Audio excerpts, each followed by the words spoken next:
Hello আমার প্রাণের প্রিয় মিষ্টি বন্ধুরা, কেমন আছো তোমরা? আশা করি সকলেই অনেক ভালো আছো, আর ভালো থাকারই কথা, কারণ তোমরা আমার গল্প শুনে যে মজা পাও তাতে সবাই অনেক ভালো আছো। বন্ধুরা, আর বেশি কথা না বলে চলুন শুরু করি আজকের ভিডিও। সৌরভ বারবার বলছিল, মামি আপনি খুব মিষ্টি, খুব কিউট। আমি মজা করে বললাম, তাহলে পাশের বাড়ির মেয়েদের নিয়ে ভাবছ কেন? আমার মধ্যে কি খুদ দেখলে? সৌরভ একটু হেসে বলল, মামি এসব কি বলছেন? আপনার মাথা ঠিক আছে তো? আমি বললাম, তাহলে আজ সকালে যখন আমি প্রীতমকে খাওয়াচ্ছিলাম তখন তুমি কি করছিলে? আর যখন আমি মেঝেতে কিছু তুলছিলাম তখন? এত কথা শুনে সৌরভের মুখ বিবর্ণ হয়ে গেল। সে লজ্জা পেয়ে বলল, মামি সরি, আমি আর তাকে কিছু বলার সুযোগ দিলাম না। তাকে আমার ঘরে নিয়ে গেলাম। আমার নাম পূজা। আমি ৩০ বছরের এক বিবাহিত মহিলা এবং বিয়ে হয়েছে ৫ বছর হল। আমাদের ১ বছরের একটি ছেলে রয়েছে। আমি এখনও আগের মতো আকর্ষণীয় দেখতে। সম্ভবত এ কারণেই অনেকেই আমার প্রতি আগ্রহী। বাইরে বের হলে সবাই আমার দিকে তাকিয়ে থাকে। আমার ভাগ্নে সৌরভের সাথেও কিছু এমন ঘটনা ঘটে যায়। যদিও আমি তাকে বোঝাই যে এটি সঠিক নয় এবং জানাজানি হলে সমস্যা হতে পারে, তবুও সে থামেনি। ফলে পরিস্থিতির চাপে শেষমেশ আমাকে তার কথা মানতে হয়। এরপর ১ মাস ধরে আমাদের মধ্যে যা ঘটে তা নিয়ে আরও কিছু কথা বলবো এই গল্পে। আমি এক সন্তানের মা হলেও আমার শরীরের যথেষ্ট যত্ন নিতাম। তাই সবাই বলে আমি নাকি আগের থেকেও সুন্দর আর আকর্ষণীয় হয়েছি। আমি শহরে থাকি এবং সবসময় ছোট পোশাক আর জিন্স পরতে ভালোবাসি। তারপরেও আমার স্বামী আবির আমাকে তেমন সময় দেন না। তাই নিজেকে খুব একাকী মনে করতাম। বন্ধুরা, আজকের গল্পটি খুব বিশেষ। আশা করছি তোমাদের ভালো লাগবে। গল্পগুলো ভালো লাগলে ভিডিওটি লাইক, শেয়ার এবং চ্যানেলটি সাবস্ক্রাইব করো। আমাদের শহরে একটি কাপড়ের দোকান রয়েছে। তাই আমি এবং আমার স্বামী আবির ২ বছর আগে গ্রাম ছেড়ে শহরে এসে বসবাস শুরু করেছি। এদিকে এবার আমার ভাগ্নে সৌরভ আমাদের বাড়িতে ছুটি কাটাতে এসেছে। সে ১০ম শ্রেণীতে পড়ে। স্কুল থেকে ১ মাসের ছুটি পেয়ে সে আমাদের কাছে এসে মজা করে কিছু সময় কাটানোর সিদ্ধান্ত নিয়েছে। সৌরভ যখন আমাদের বাড়িতে আসার জন্য বাস্তবে পৌঁছায় তখন আমি নিজেই তাকে আনতে যাই। কারণ আমার স্বামী সবসময়ের মতো দোকানে ব্যস্ত ছিলেন। বাসস্টপে যাওয়ার সময় আমি জিন্স আর টি শার্ট পরেছিলাম, যা সৌরভের নজর কেড়ে নেয়। তখন আমাকে খুব সুন্দর লাগছিল। আমি মাঝে মধ্যে জিন্স আর টি শার্ট পরি। আমার স্বামী আবির এসব নিয়ে কিছু বলেন না। আমার কি পরলাম না পরলাম তাতে তার কোনো যায় আসা নেই। সেদিন সৌরভ বাসস্ট্যান্ডে আমার জন্য অপেক্ষা করছিল। এখন আমি আপনাদের সৌরভ সম্পর্কে কিছু বলি। সে আমার ভাগ্নে এবং গ্রামে থাকে।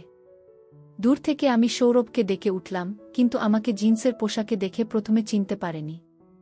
এদিক ওদিক তাকাতে লাগল। আমি হাত নেড়ে ইশারা করলে সে আমার কাছে এলো। প্রথমেই আমার পায়ের ছোঁয়া নিল। আমি তাকে আশীর্বাদ দিয়ে বললাম, কতবার করবে সৌরভ? আমি তো এত বুড়ি নই। সৌরভ হেসে বলল, মামি আপনি তো এখনও ১৮ বছরের মেয়ের মতো দেখাচ্ছেন। চিনতে পারিনি। আপনি যদি সিঁদুর না পরতেন কেউ বলতেই পারত না আপনি এক সন্তানের মা। তার কথা শুনে আমি হেসে বললাম, যাও, অনেক হয়েছে। আর মিথ্যে বলো না। তোমার মামা তো সবসময় বলে আমার আগের উজ্জ্বলতা আর নেই। সৌরভ বলল, সত্যি বলছি মামি, আপনি অনেক কিউট লাগছেন। আগের চেয়ে অনেক সুন্দর দেখাচ্ছে। সৌরভের মুখ থেকে নিজের প্রশংসা শুনে আমি খুশি হচ্ছিলাম। কারণ আবির তো কখনো আমার প্রশংসা করে না। বাড়ি ফেরার পথে সারাটা সময় সৌরভ আমার সাথে কথায় মশগুল ছিল। সে আমার হাত ধরে রেখেছিল। আমি বললাম, তুমি তো আর ছোট নও যে হারিয়ে যাবে। সৌরভ মজা করে বলল, হাত ধরলে কি আপনার হাত মলিন হয়ে যাবে নাকি? সৌরভের উচ্চতা আমার থেকে সামান্য কম ছিল, আর আমি সেদিন শাড়ি পরিনি, তাই একটু অস্বস্তি হচ্ছিল। বাড়িতে পৌঁছে সৌরভ গোসল সেরে নিল। আমি তার জন্য চা আর নাস্তা তৈরি করলাম। আমরা একসাথে বসে চা খেলাম। এই সময় আমি সৌরভের কাছে তার মা ও পরিবারের খোঁজখবর নিলাম এবং আবিরকে ফোন করে জানিয়ে দিলাম যে সৌরভ এসেছে। আমার ছেলে প্রীতম, যাকে আমরা আদর করে প্রীতম্ভ ডাকি, তখনও ঘুমাচ্ছিল। গল্প করতে করতে আমি মজা করে সৌরভকে জিজ্ঞেস করলাম, তোমার কোনো গার্লফ্রেন্ড আছে নাকি? নাকি এখনও সিঙ্গেল ঘুরছ? আমার মুখে এমন প্রশ্ন শুনে সৌরভ একটু লজ্জা পেল। আমি হাসতে হাসতে বললাম, বলেই ফেলো। এত লজ্জা পাচ্ছ কেন? আমি তো আর তোমার মাকে কিছু বলবো না। সৌরভ একটু হেসে বলল, আসলে মামি, একটা মেয়ে আছে। কিন্তু কিছু বলিনি। আমি মজা করে বললাম, ওহ তাহলে কিছু বলেনি? সৌরভ মজা করে বলল, মামি, কথা বলার দূর কি কথা। তার কথা শুনে আমি এত হাসলাম যে পেটে ব্যথা হয়ে গেল। গল্প করতে করতে বিকেল 5টা বেজে গেল, বুঝতেই পারিনি। আমার ছেলে প্রীতম তখন ঘুম থেকে উঠে গিয়েছিল। তাই সৌরভ তার সাথে খেলতে লাগল, আর আমি বাড়ির কাজ করছিলাম। কিছুক্ষণ পর সৌরভ প্রীতমকে নিয়ে আমার কাছে এলো, কারণ সে কাঁদছিল। সৌরভ বলল, মামি, অনেকক্ষণ ধরে শান্ত হচ্ছে না। আপনি একটু সামলান। আমি বুঝলাম সে হয়তো ক্ষুধার্ত, কারণ দুপুরে তাকে খাওয়ানো হয়নি। তাই রান্নাঘরে গিয়ে তাকে খাওয়াতে শুরু করলাম। এই সময় আমি লক্ষ্য করলাম সৌরভ আমার দিকে তাকিয়ে আছে। আমি চোখ ফিরাতেই সে সরে গেল। আমি মৃদু হেসে বললাম, কি হয়েছে সৌরভ? এতে লজ্জা পাওয়ার কি আছে? এরপর আমি বললাম, প্রীতমকে বিছানায় শুইয়ে দাও। সে এখন অনেকক্ষণ ঘুমাবে। এরপর আমি সবার জন্য রাতের খাবার তৈরি করতে ব্যস্ত হয়ে পড়লাম। এতক্ষণে আবির দোকান থেকে বাড়ি ফিরল। রাতে সে গোসল করে বারান্দায় খেতে বসল। খাওয়া দাওয়া শেষে আবির আর সৌরভ কিছুক্ষণ গল্প করল। আর আমি রান্নাঘরের কাজ গুছিয়ে নিলাম। খোয়ের পর আবির ক্লান্ত হয়ে তার ঘরে গিয়ে শুয়ে পড়লেন। আমি সৌরভের জন্য পাশের ঘরে বিছানা ঠিক করে দিলাম, কারণ বাইরে ঠান্ডা পড়তে শুরু করেছে। তারপর আমি নিজের ঘরে চলে গেলাম। ততক্ষণে আবির আমাদের ছেলে প্রীতমকে দোলনায় শুইয়ে দিয়েছে এবং আমার অপেক্ষায় ছিল। কিন্তু যখন আমি চুল বেঁধে বিছানায় পৌঁছালাম, দেখলাম আবির অপেক্ষা করতে করতে ঘুমিয়ে পড়েছে। এটা দেখে আমার সব অনুভূতি ম্লান হয়ে গেল, কারণ গত কয়েকদিন ধরে আবির বেশ চিন্তিত ছিল। সম্ভবত দোকানের কাজ ভালোভাবে চলছিল না। তাই তাকে জাগালাম না, কারণ তার মানসিক চাপ বাড়াতে চাইনি। একটু মন খারাপ নিয়ে আমিও শুয়ে পড়লাম। কিন্তু তখন হঠাৎ মনে পড়ল যে আজ সৌরভ এসেছে।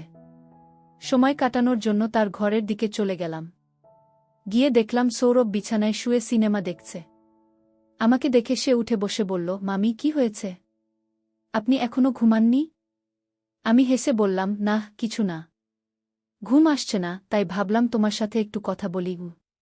আমি বললাম, তোমার কাছে চলে এলাম। আচ্ছা, কি দেখছ? সৌরভ মুচকি হেসে বলল, কিছু না। ঘুম আসছে না, তাই সিনেমা চালিয়ে রেখেছি। আমি মজা করে বললাম, ওহ, কেমন সিনেমা? কোনো বিশেষ সিনেমা তো দেখছ না? সে লজ্জা পেয়ে বলল, আরে না মামি, আপনি এসব কি বলছেন? তখন আমি হাসতে হাসতে বললাম, কেন, হিন্দি রোমান্টিক সিনেমা তুমি দেখ না নাকি? সৌরভ বলল, হ্যাঁ, মাঝে মাঝে দেখি। এরপর সৌরভ মজা করে জানতে চাইল, মামি, আপনি কি দেখেন? আমি হেসে বললাম, আরে হ্যাঁ, আমি তো তোমার মতোই মাঝে মাঝে দেখি।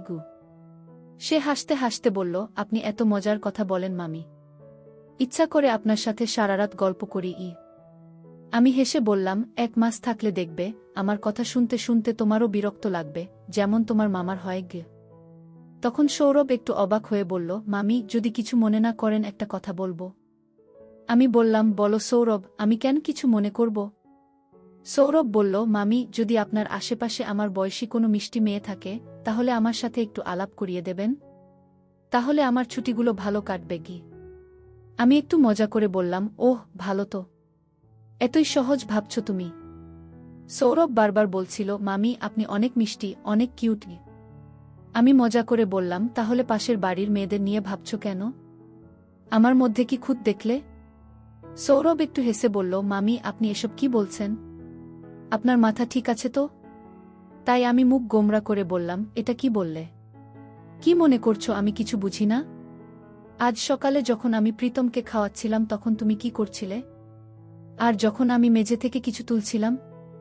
আমার এত কথা শুনে সৌরভের মুখ হা হয়ে গেল। সে লজ্জা পেয়ে বলল, সরি মামি, আমি তো মজা করছিলাম। আমি হেসে বললাম, আরে সরি বলার কিছু নেই।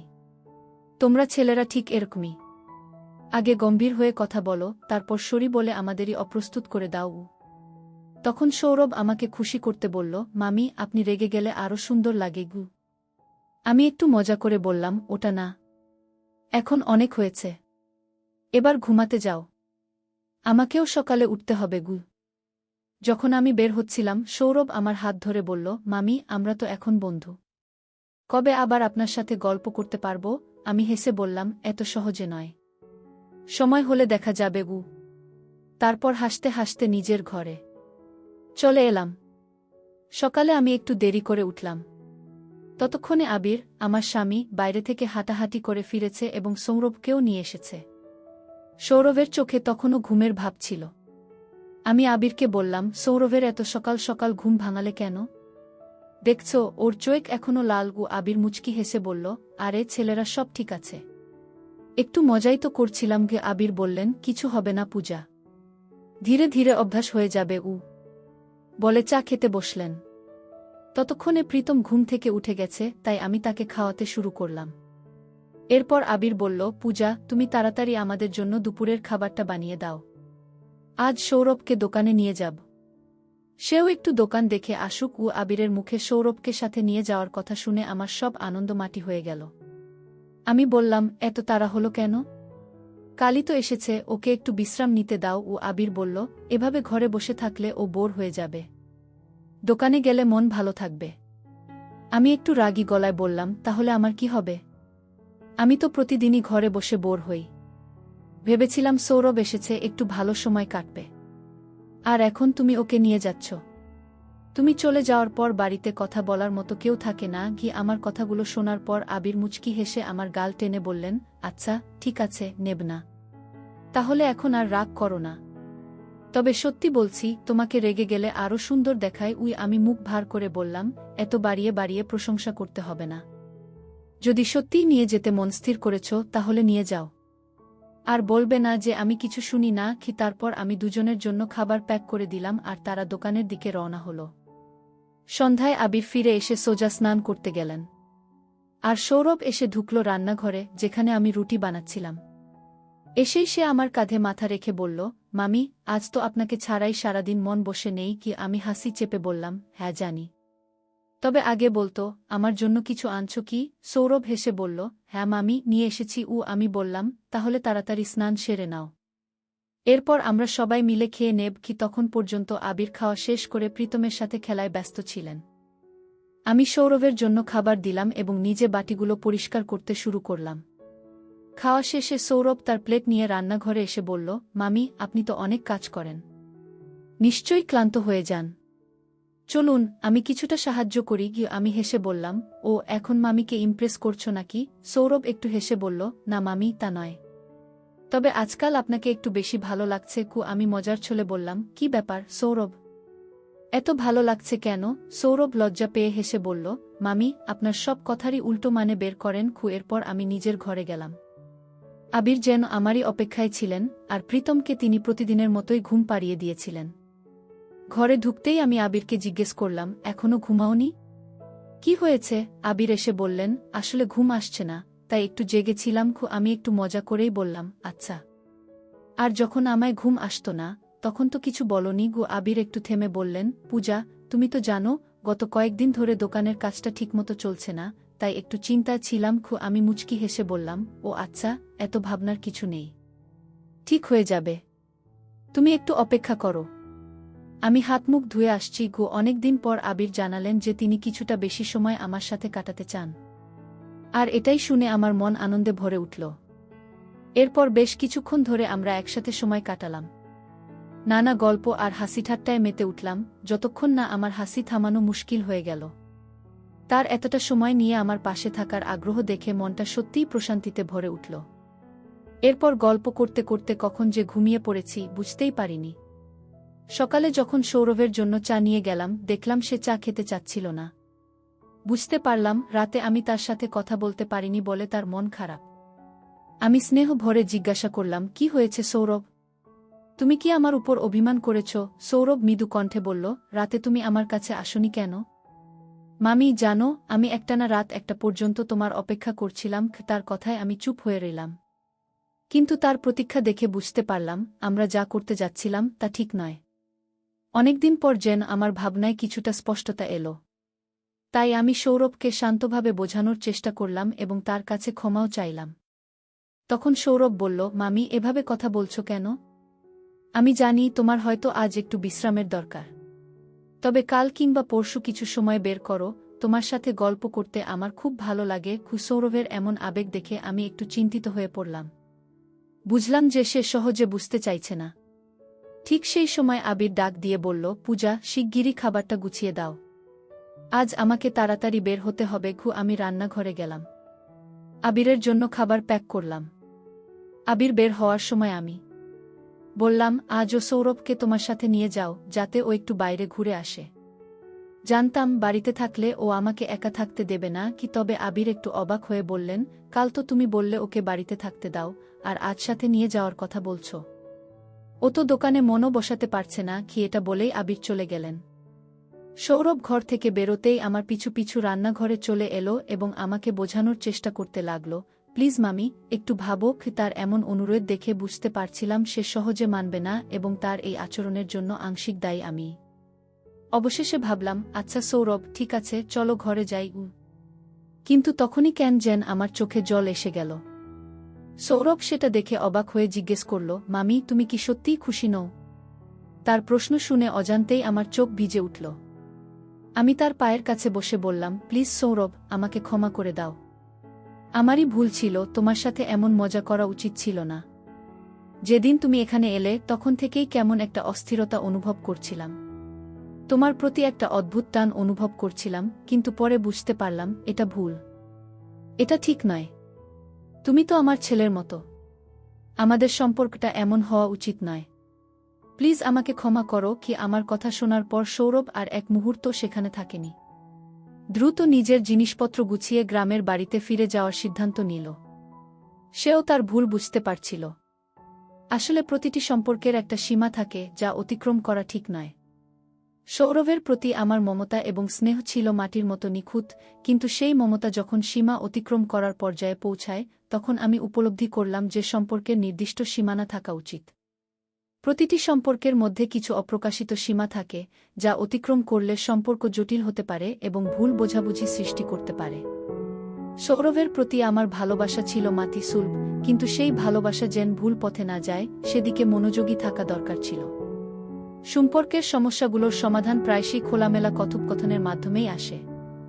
গল্পের মূল চরিত্রটি সৌরভের সঙ্গে সোজাসুজি কথা বলে নিজেদের মধ্যে ভুল বোঝাবুঝির সমাধান করে। তাদের সৎ এবং সরল যোগাযোগ সৌরভকে নিজের অবস্থান এবং অনুভূতির ব্যাপারে সচেতন হতে সাহায্য করে। এই ধরনের সৎ যোগাযোগ আমাদের জীবনের বিভিন্ন সম্পর্কের সমস্যার সমাধানে অত্যন্ত গুরুত্বপূর্ণ। গল্পটি দেখায় সংযম এবং আত্মনিয়ন্ত্রণ একটি সম্পর্ককে সঠিক পথে রাখতে কতটা সহায়ক হতে পারে। মূল চরিত্রটি বুঝতে পারে যে তার আবেগকে নিয়ন্ত্রণে রাখা জরুরি, কারণ এর দ্বারা সম্পর্কের